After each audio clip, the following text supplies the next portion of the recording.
Assalamu alaikum. Hello everyone, welcome back to my another video. In this video, how to add professional 3D column chart in Microsoft Excel. First of all, open your Excel document, then select your data, go to Insert tab, recommended chart, all chart, column chart, and we can see this 3D chart.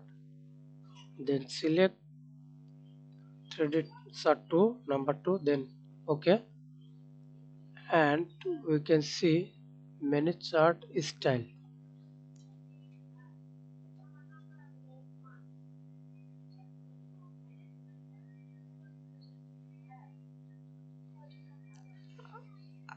Select style 8, then click to plus icon, data table, data levels, axis title.